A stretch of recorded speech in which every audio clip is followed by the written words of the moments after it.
Remember the Arkham series? Remember one of the best superhero franchises ever made? I do. No? You're dead. The game that cemented the blueprint for the future of the superhero games, even giving inspiration to the OG video game hero Spider-Man, making it surprising when a studio that arguably made the worst Arkham game, Arkham Origins, will be making another Batman universe game from scratch this time, and will be taking on the Court of Owls story that has not appeared in a game before, and it will be about Batman. This creating a lot of worries, and with that came the previous video, what will be linked below. However, you don't have to watch that to know what I'm talking about here. Watch this one first, and after that watch the other one as an origin story, so to speak. That video was this video's bat flying through a window or spider bite. Welcome to the Remembering Game, and today's member we're remembering about if we were right to worry about Gotham Knights. To me, Arkham Origins was a good game, but it was still a very rushed piece that was just made to give us more of the Arkham series. But it did end up being a half decent experience. Now after 2 months, it's finally time to see if I was right to worry about Gotham Knights. He saw the future of Gotham. Before that though, please give this video a like and subscribe for future mumbles. Games have surprised me in the past with them being a lot better than I originally thought they would be. Most games I looked at were still worth worrying about, but I still like games like Saints Row. This was the complete opposite. I had high hopes for Gotham Knights. My expectations were the Batman, but what we got was Batman v Superman. Hey, I was in both of them. No, you're dead. Shut up. But I'm It felt like the whole story was going to set around the whole Batman being dead thing, with it leading up to something surprising. Instead of this mystery, we got to know how Batman died and who he was fighting from the start of the game in its first cutscene. It ruined the whole story as it just kind of felt obvious what was going to happen after this. The whole game is kind of set up between the Court of Owls and the League of Assassins, with Talia al Ghul, the daughter of the demon Ra's al Ghul, and the wife of Batman sometimes? Yeah. The wife of Batman sometimes is the main villain of the game. It does feel like these two factions are the worst chosen for this game when Batman is dead, and believe me, he is definitely dead. No matter what happens, he is dead, okay? When playing this game, he's dead. I have been a Batman fan for a while, reading the comics of Batman and the expanded universe, and this game massively made me realise how similar these two groups are. They both hide in the shadows, they both have a weird obsession with Bruce, and they try to control Gotham. The only difference is that one of them wears an owl mask and one of them likes dressing up as a ninja, making them both feel pretty boring in this game. The Court of Owls are the real problem. The raging clue in Gotham Knights was, are the Court of Owls real? Or are they just a fairy tale of Gotham? Batman never found this out, but these rookies going on nights found the court like it's barely an inconvenience. This making the Court of Owls feel like an average bitch rather than the method behind the madness. We did get the iconic labyrinth scene from the comics, but it felt very weird about Batman. The interaction with Talia al Ghul is another one. It's just missing that connection. The fact that they didn't just kill off Batman, there's no Gordon, Joker and many other mainstays in the Batman universe are just not in this game. The city feels more like London than Gotham without all these characters running amok. There's other characters that could have been used but aren't mentioned in this game at all, or could maybe fill the massive hole. It just seems to have a lack of villains and characters in general compared to the other Batman games. When we have a Harley Quinn and no Joker, just make the Harley Quinn the main villain. When we have villains like Harley Quinn possibly taking the center stage but it's sidelined, it feels like when you're lacking these characters you should push them forward rather than back. So spoilers ahead to who's going to be behind the Court of Owls mask. So you have been warned, and here's a countdown. 3, 2, 1. Spoilers.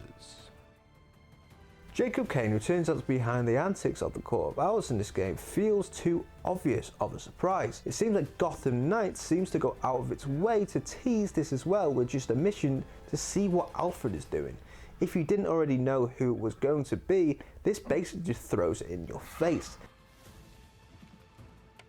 No, it actually was from up high. There's no other possibility when you're trying to figure who is behind the mask. There's no other characters to be suspicious of. Also, comic nerds out there may know Jacob Kane as a more interesting character, with his daughter being part of the Bat family. The daughter of Kane is usually Batwoman, and it ends up with him creating a group to take down the Gotham Knights, where Batwoman joins the Bat family and takes down her own father. Sounds like a better story than what we got here. It really does feel like Batwoman is missing from this game. And when her dad's in the game, why not put her in the game when she's such an iconic character? But instead of these interesting stories, we got kind of a Kane McDuck. The guy has a goddamn submarine in his basement. I'm surprised he didn't have a coin swimming pool. Then we have the DC villains who are actually in Gotham. We do have appearances from Harley Quinn, what ends up being a side quest. Penguin also went from maybe one of the most exciting villains in the game to a literal business owner. A lot of the trailer content like Mr. Freeze are sidelined to side quests. It feels like all these villains should have been major players in the story rather than side quests and busy work. I know we shouldn't really be comparing Gotham Knights to the Arkham series, but it's hard not to compare it throughout. It has been 7 years since Arkham Knight, and somehow this game isn't as good as it. And that shouldn't be the case. It should be that this game has improved on that game. They have the experience of working on the Arkham series, and they should know the foundation to make a good Batman game, even without Batman. Then we have the ending, or maybe lack of ending, with all the factions who go up against Gotham Knights are still pretty much thriving. Court of Owls have a new boss that just walks away, and the League of Assassins just leave. There's no kind of big defeat for the enemies here, they just feel like they go away and could easily come back again. Unlike the arrest of Joker, the death of the Joker, and the arrest of Near, all A-lister criminals, everyone from Mad Hatter to Scarecrow, there's no payoff in Gotham Knights in comparison to the other Arkham games. When worrying about this one, I gave W. Montreal the benefit of the doubt due to them already changing the story for Gotham Knights compared to the comics. I thought it would be possible for them to make a good story. Sadly, it feels very lackluster, making me very much right to worry about this story. Looking at the trailers, it looked like we would have more detective-based gameplay mixed with combat, and it taking inspiration more from the Spider-Man series, with it taking out the counter and mixing different elements together. Looking at Spider-Man, it gives us hope that without the countering system and the change around of different elements, it still could be a success as Spider-Man was. But it's a lot of change and very worrying. At the minute, looking around, it looks like there's some love-hate relationship with this new combat. Some are saying it's better than the Arkham formula. It's turned into the Marmite combat systems. However, I am very much on the side of Arkham is better. The new combat system feels a lot slower, with it feeling like I'm punching sponges in a dream. Also, the worry that Gotham Knights will be more detective based than combat based, as it's possible that the massive change could be hit or miss. But looking at the game now, I don't know where the target was, but it was definitely not in the point and click genre. The more detective based game could have been a massive step forward. Turning what could have been exciting scenes to this makes it feel like a massive step backwards. They even make them skipple, like they knew no one would care about them. Do you remember these moments in Arkham Origins? These truly exciting moments when you have to solve crimes. In Arkham Origins, the game that W. Montreal developed. So why didn't they include them instead of these point and click? It feels like the Gotham Knights are definitely budget Ninja Turtles. From the colours to the different weapons. We had Red Hood as Raphael, Leonardo as Nightwing, Robin as Mikey, and Batwoman as Donatello. The combat system was definitely worth worrying about, as it just feels unpolished. But what do you think? Are you team Gotham Knights or the Arkham series? Comment below your thoughts, and while you're down there, don't forget, give us a like and subscribe for more worrying mumbles. Don't get me wrong, there definitely is some lightly sprinkled good stuff throughout the game. Story seems very focused on the Lazarus Pit, and it feels like it could easily be set around the Red Hood, with him having the most complicated history with the Lazarus Pit and the League of Assassins. The story doesn't change that much when playing as other characters, making Jason's story kind of enjoyable while playing. Just felt like it should have been like this for each character. The story is mostly connected to the Lazarus Pit, making it weird that it feels most closely connected to Jason Todd, Red Hood's character, as he is the most complicated story with the Lazarus Pit. It does feel like each of these stories, whoever you play as, should have been a lot more connected to this story, as it weirdly felt like Red Hood was the most connected to it. It should have felt like this for each character. Then we have Harley Quinn's side quest. Might have been the best bit of the game, and they still kind of ruined it, making Harley Quinn kind of a content creator at one point, but it evolves into a cult, what does kind of save that whole story. and the outfit she does wear in the boss fight is cool and makes her stand out to a possible A-lister villain. It's one of the best interactions of the game. Even though it does have a rough start, it did feel like Harley Quinn should have been in the main story a lot more. She was put into the B-list villains where she should have really been in S tier. We're missing Joker. Why not put the effort into Harley Quinn like we have seen across near all other mediums? It just felt like a waste. Now, after throwing hours into this game, finishing the story and 75% of that side crap, it's definitely standing out what went wrong with this game.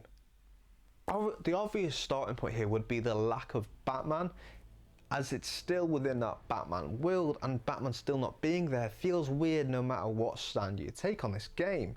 But even though that's the point, we're making a game without Batman here and focusing on the Bat family, it does still feel like Batman is there too much and takes you away from you getting connected to these four well-known but still new characters to most people. There is a game in here that doesn't miss Batman, but this wasn't that. The game tried to be Spider-Man. Both game series may be completely different, but both of them, the atmosphere makes you feel like a superhero. With a game that is trying to step away from Arkham series, ended up being a weird medium of Spider-Man and Batman. It felt like playing through it. If it's not broke, don't fix it.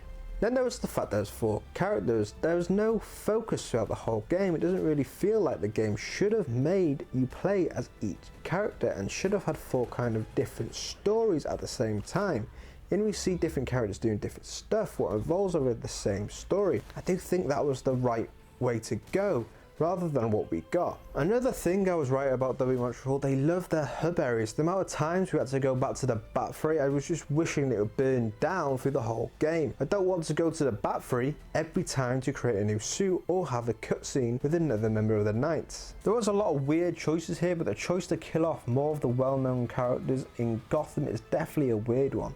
A lot of characters mentioned are gone. The timeline is very confusing. Why not just keep Gordon alive at least? Batman's death was enough. The world of Batman just felt kind of like a shell of its former self throughout the game. There are so many possible enemies around Court of Owls that could have directly connected to the Bat family. Batgirl's brother is part of the Court of Owls. Nightwing was also part of the court at one point. These stories would have been fantastic, but were never used. They could have also just added some new characters and some old ones, like Red X, Velvet Tiger, Deathstroke, Rapture, or even Killer Moth. Lastly, I can't not mention this.